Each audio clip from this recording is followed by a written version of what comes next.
Meanwhile, a new report from the White House, or the White House Council of Economic Advisors, found that prices for imported goods have dropped in the first 5 months of the year, even though overall goods prices have risen in the same period, challenging the notion that President Donald Trump's tariff policies are fueling higher inflation. Joining us now to discuss is Lydia Mashburn Newman, economist, managing director of monetary economics at the American Institute for Economic Research. Good afternoon, Lydia. So your thoughts on this report? Does it contradict the idea that tariffs raise costs for consumers? Yeah, so the report has been interesting. It seems a little bit like the data is being selectively chosen, but it is true. Tariffs, at the end of the day, typically are not inflationary, so we wouldn't necessarily see it to be a general rise in prices, which is one definition of inflation. What we would expect to see is a one-time price increase on those goods on which a tariff has been imposed. And it's also true that many of the tariffs, while they were broad and sweeping as announced on Liberation Day back earlier this year, many of those have not yet been fully implemented, and we have arrived at about a 10% baseline that we're hearing many businesses, the US importer of these goods is the one who pays those. And so far, they're trying to find ways not to have them pass through onto consumers. So it wouldn't necessarily be surprising that we're not seeing this necessarily show up in the data. It'll be interesting to see what happens as we move to the August 1st deadline with these larger, broader tariffs that are likely to be imposed at that time that we had been expecting to be implemented today.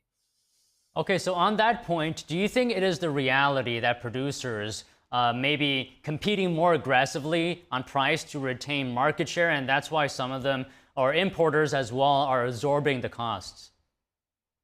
Yeah, so a lot of businesses are very well experienced, unfortunately, with how to deal with price increases and their consumers. They had a recent experience with the large inflation that we had back in 2022. So they know how far they can push their consumer with a price increase. And many of them think that the consumers are already sort of at their limit. And so what we're hearing is that businesses, whether it's the importer or other folks who end up ultimately selling the good, the importer pays the initial tax, but the one who sells the good at the end of the day, anywhere along that part of the supply chain, it sounds like businesses are trying to find ways to find cost savings or eat that additional cost of the tariff. And they're also waiting to see what the tariff actually looks like because not all tariffs have been fully implemented yet. And so far, they have been relatively small based on the amounts that they could reach to based on pronouncements just today and yesterday. So generally speaking, is it more likely that tariffs raise prices for consumers, or is it that it's sort of negligible? Yeah, so it depends on the rate of tariff. It is true, a tariff is a price increase. It is usually a one-time price increase, like we had with the steel tariffs under the first Trump administration, where we saw increases in the price of goods that use steel and aluminum, especially washing machines, automobiles, and other items. And so usually you impose a tariff, there's a one-time price increase, and you are then at that new higher level of prices. That's not necessarily inflation, which inflation would be a continuing increase in prices as we go along. So, what we're seeing is will these tariffs, we do think that they will end up increasing the prices of certain specific goods and sectors in the economy, depending on which nations and which goods come from which nations end up with these higher tariff rates. But so I do think we should expect a price increases and we have actually seen some of this or some evidence. We're looking not necessarily through just CPI and PCE, but where you're seeing price changes even in pricing listed on Amazon. You're seeing some changes based on where the country of origin is. So there are some adjustments being made that are being already passed on to consumers that aren't necessarily always reflected in the CPI or PCE data that the government typically looks at as statistics. So they are coming in a slow trickle in different places. It isn't necessarily uniform, but at the end of the day, we should always remember that a tariff is not borne by the nation from whom those goods are coming. It is borne by the business that chooses to import that good. And these are almost many times US based companies ultimately.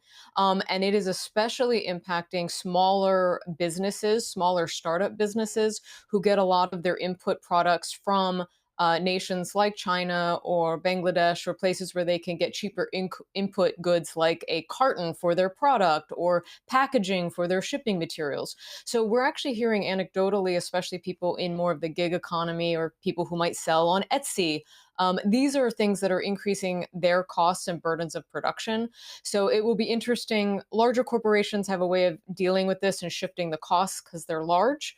It's these smaller businesses that we definitely want to be being very mindful of the impacts on them. And Trade Secretary, Secretary Besson is projecting $300 billion in tariff revenue this year. What do you make of that projection? And that's nearly quadruple what we brought in recent years. That's a good thing, right? It can be a good thing in that more revenue helps with the US budget deficit. However, that is ultimately being borne by the US consumer. So we're basically just increasing taxes on the US, even though we're calling it a tax on another country. It is the US that ends up paying these. So it could be beneficial if it's being offset by maybe, like in the Big Beautiful Bill, reductions in other types of taxes. But we also just have a growth in government where we are spending a great deal of money and not generating enough revenue to cover those expenses. So $300 billion might be something, but it's a bit of a drop in the bucket compared to our interest expenses, overall expenses on defense spending, expenses on our entitlement programs. So I think at the end of the day, it's somewhat of it's possible we get 300 billion, but we are far away from closing the deficit. And we're also still extracting this from the American people. The incidence of the tax still falls on the American people. So we're basically asking them to pay for more at the end of the day. Okay, you mentioned the Big Beautiful Bill earlier. I'm wondering, you're saying these tariffs could be a tax on the American people. The bill makes permanent tax cuts, right? Incentives introduced by the 2017 tax cuts. For example, keeping lower income taxes, tax rates for individuals, and restoring full tax write-offs for businesses as well that buy new equipment, extending tax breaks, right, for small businesses, small business income. This will all boost the economy, right, and will counter the tariffs, as you say they are a tax. So some of the provisions I think could be quite healthy in terms of reducing a tax burden on certain sectors of the economy. As you mentioned, the standard tax deduction that most people who file their income taxes, they are not only getting an extension of what they had, which was a higher level of basic exemption of income they don't have to pay taxes on. That amount has increased a bit for both individual filers as well as those filing jointly. And so this is good in the sense that it is extending the tax cuts further and improving those tax cuts. Some of this, though, is what was already expected. Most people weren't expecting a big tax hike when these expired. So the juice, so to speak, from that level of tax relief might not be as great as it would be if we were moving from, say, a higher tax rate than where we have been up to now. But as you mentioned, there are other parts of the bill that could potentially be helpful and useful. The qualified business tax deductions are really helpful for small businesses. There are also provisions for no taxes on tips and overtime, or up to $6,000 of Social Security benefits. The first two of those, though, are temporary. They only last till 2028, so it will be a relatively brief period. But we should keep in mind, while it can be helpful to reduce the overall tax burden, that can lead to spur more investment. And there are investment provisions that are beneficial, including 100% expensing for businesses, which is a great investment tool, or rather it promotes investment. But we do want to be mindful when the tax code starts to get this complex, it can end up actually harming not just economic activity, but some of consumers' choices, because we start to make decisions based on the tax relief we may get instead of what may be most beneficial for our current situation or our family situation. Take, for example, the interest deduction on autos. That's one of the things that's been added. We saw this when you used to have large interest deduction on housing. It encouraged an overconsumption in the amount of house that a family would purchase. And as we know, this had very sad consequences during the housing crisis in 2007, 2008. And so I would be concerned that this tax deduction on auto interest might push people into more car than they would really otherwise take on, more debt than they would otherwise take on to furnish their car.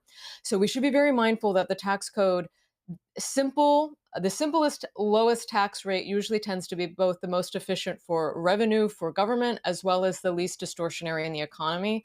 So I would like to have seen it with fewer carve outs and more across the board, just clean taxes that people can easily grapple with instead of getting the reams of regulatory IRS tax code that will inevitably come from these provisions. Okay, just to wrap up here, can I have your assessment on what you think the overall economic landscape will look like in the coming months, years, keeping in mind the tariffs, the big beautiful bill, tax cuts, and as well S&P 500, at least right now, which some see as sort of a benchmark for the U.S. economy, is near record highs, or a few days ago we're actually exceeding record highs. I mean, taking everything into account, do you think the outlook is good on the U.S. economy? I think there are the possibility for some headwinds is still out there. The tariffs and the uncertainty is still looming a little bit. I think the stock market has kind of come to terms and grappled with, okay, we're going to get tariffs at some sort of higher rate at some point.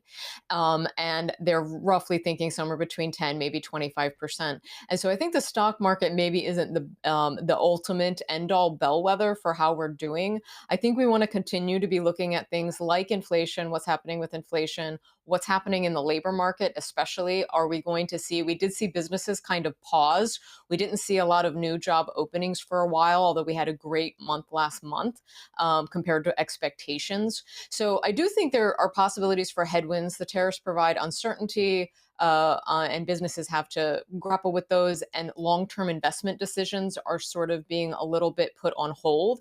And all of those will eventually have some effect on overall economic growth for the remaining months of the year. And so I'm not sure that we're looking at direct recession anytime soon, but I do think we're looking at a somewhat dampening overall economic effect compared to where we might have been otherwise had we had less uncertainty from provisions like the tariffs. Now, we could get a bit of a boost from some of the provisions in the tax code, some of these tax changes, but I do think that there are still some concerns with how that at the end of the day is going to be implemented, including the regulatory process of writing out those regulations and how that's going to affect business decision making. So I think overall we're pretty optimistic that we can. The American economy is incredibly resilient, and we manage change quite well. Sometimes volatilely at first, like the stock market did in April of this year, but eventually we find a new normal and we find a way of coping with the changing data and the changing regulatory environment. So, but I do hope that the Trump administration will focus on things like streamlining the tax code in the process of writing these regulations for implementing the big beautiful bill. I do wish that they would focus on government spending, because reducing that will play a big role in longer term interest rates that affect housing, mortgage rates, and car rates. And so there's still a lot of work to be done on the policy front, I think, in the months and years ahead. Okay, Lydia, thank you so much for your time today. Thanks for having me.